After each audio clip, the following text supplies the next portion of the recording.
पहला है हमारा सूती का परिभाषा। आचार्यों ने क्या कहा है कि अपरा पतन के बाद सूती का परिचर्या का वर्णन किया है, क्योंकि सूती का परिचर्या अपरा पतन के बाद ही होती है। आचार्य काश्यप ने कहा सूतायाश्चापि तत्र स्यात् परा च एन निर्गता प्रसूता अपि न सूता स्त्री भवत्येवं गते सति। काश्यप खेलिस्तान में बताया है 11वें अध्याय के 16वें श्लोक में। सूती का काल क्या होता है? अनेक विधिना मासम उपसंस्कृता विमुक्त आहार आचार विगुत सूतिकाभिधाना स्यात् पुनरावर्तवदर्शना द्वितीयके। सुश्रुत शारीर स्थान 10/18 श्लोक में बताया गया है ये। और काश्यप, भाव प्रकाश और योग रत्नाकर ने कहा है कि सूतिका की विशिष्ट पथ्य व्यवस्था 1 मास के लिए बताई है। सूती का काल अनेक आचार्य ने बताया है, जैसे चरक ने बताया है। अवधि का वर्णन इन्होंने नहीं किया है चरक ने।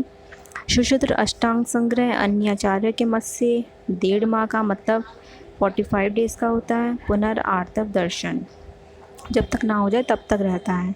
अष्टांग हृदय ने कहा 1.5 माह या पुनरावर्तव दर्शन। योग रत्नाकर भाव प्रकाश ने कहा 4 माह। काश्यप ने कहा 6 माह।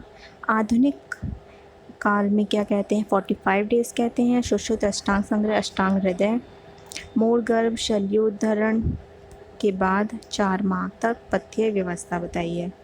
ये हमने यहाँ पे डिस्कशन किया है। यहाँ पर 4 डिफरेंट ओपिनियन होते हैं रिगार्डिंग सूती का काल मर्यादा। एक होते 1.5 month, reappearance of menstruation 4 month, 6 month. Anatomical changes क्या है? जो एनाटॉमिकल चेंजेस होते हैं रिप्रोडक्टिव ऑर्गन में ड्यूरिंग प्रेगनेंसी, वो रीच करते हैं ऑलमोस्ट प्री प्रेगनेंसी स्टेज में, मतलब 6 वीक के बाद, 1.5 महीने के बाद हम जो प्रेग्नेंट लेडी होती है उसके प्री प्रेग्नेंट स्टेज में आने में 6 सप्ताह लगते हैं।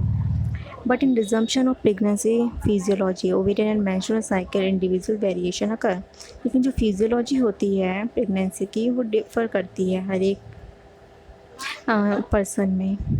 The start of menses in some from 2 months of delivery, other may get even after 1 year. जो मेंसेस स्टार्ट होते हैं कुछ में डिलीवरी के 2 महीने बाद हो जाते हैं और कुछ में 1 साल बाद होते हैं।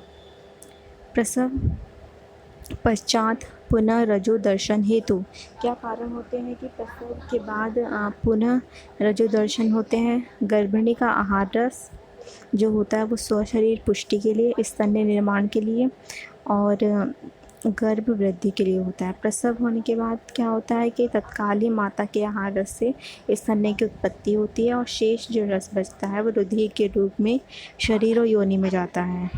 धातुओं के प्रति पूर्ण हो जाने तथा शरीर के संवस्थित हो जाने पर योनि में संचित रक्त समय पर मुंचित होता है। सूतिका परिचर्या सूतिका के लिए मणि प्रजाता स्त्री त्रिव्रत की मणि और सिर में धारण करता है। त्रिव्रत तु मणिं कृत्वा तम श्रोण्याम गर्भिणी सदा प्रजाता शीर्षा राजन धारयेत्। सामान्य परिचर्या क्या है?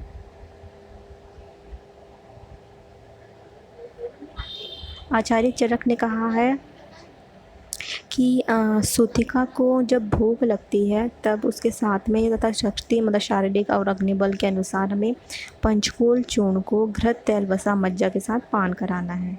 इसमें पान के बाद क्या करते हैं?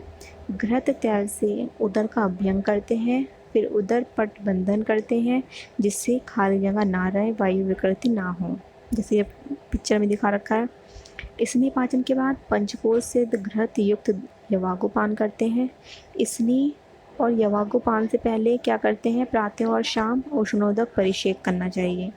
उपरोक्त विधि को 5-7 दिन तक पालन करके क्रमशः ब्रंगण चिकित्सा मांस बलवर्धक उपाय करना चाहिए।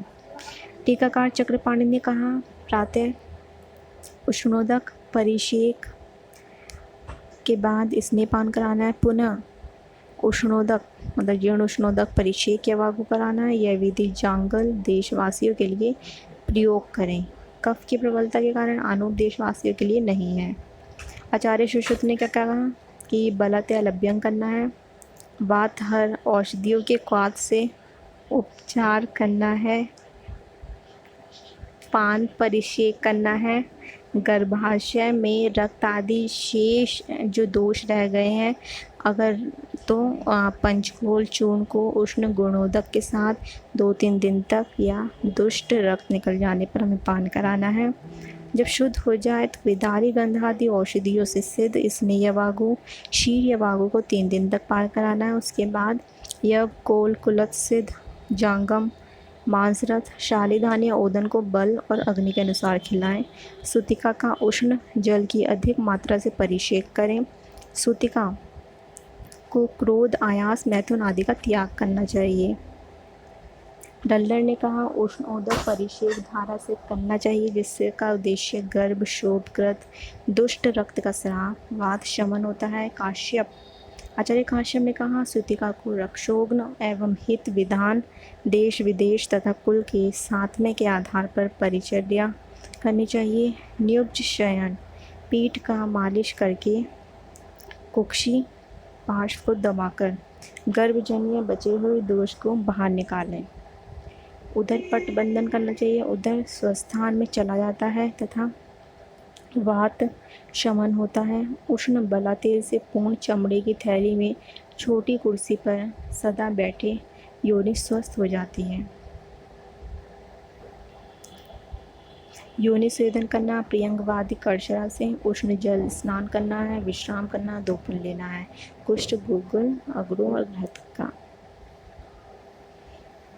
फिर हमें क्या करना है, अग्नि और बल अनुसार 3-5 दिन तक मंडपान और स्नेहपान करना है। 3 दिन तक यवागु पिपली शुंठी अल्प स्नेह युक्त और लवण रहित लेना है। लवण स्नेह युक्त यवागु लेना है। स्नेह लवण अम्ल युक्त कुलथ यूष और जांगम मांस रस का सेवन करना है। शाक को घी में गोनकर खिलाएं। प्रसव पश्चात प्रसव के बाद 1 माह तक तंद्रा रहित होकर स्नेह स्वेदन उष्ण जल प्रयोग करना है। यह सूतिका का सामान्य स्वस्थ व्रत है। योग व्रत न करने का प्रसव के तुरंत पश्चात वायु प्रवेश से बचाव के लिए योनि को बांधने का निर्देश है। देश आदि के अनुसार विशेष सूतिका परिचर्या क्या है। आनोपदेश में कहा है कि वात कफ के रोग की प्रधानता होती है, जिससे अभिसंधि क्लेद के कारण प्रारंभ में स्नेह वर्जित होता है। अग्नि तथा बलवर्धक मंडादि का प्रयोग कर सकते हैं। इसमें स्वेदन निवात शयन सर्वोष्ण द्रव्य प्रयोग कर सकते हैं।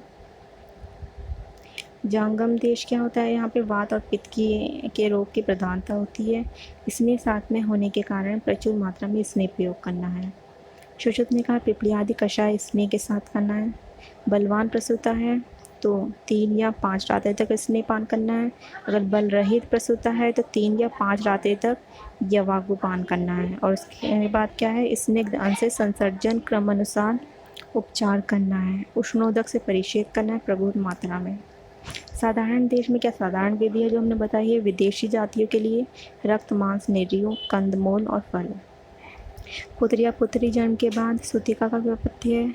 कुमार प्रसवी तैलम कुमारी प्रसवी घृतम, मतलब पुत्र जन्म होता है तो तैल यूज़ करना है, पुत्री जन्म करना है तो घृत यूज़ करना है। इसके जीर्ण होने पर क्या करना है, 5-7 दिन तक दीपनी औषधियों से संस्कृत यवागु यूज़ करना और मंडादि क्रम करना है हमें। प्रसूता स्नान में क्या है, 10वें या 12वें दिन तक स्नान उत्सव करना है। सूतिका उत्थान क्या है, 10वें दिन पूर्ण होने पर सूतिका को सूतिका गृह से बाहर निकालें। सूतिका परिचर्या से लाभ क्या होता है, गर्भ वृद्धि के कारण क्रश होने, सभी शरीर की धातुओं के शिथिल होने से, प्रवाहन की वेदना एवं क्लेद तथा रक्त निकालने के कारण, विशेष रूप से शून्य शरीर हुई स्त्री सूतिका परिचर्या से पुनः नवीन हो जाती है।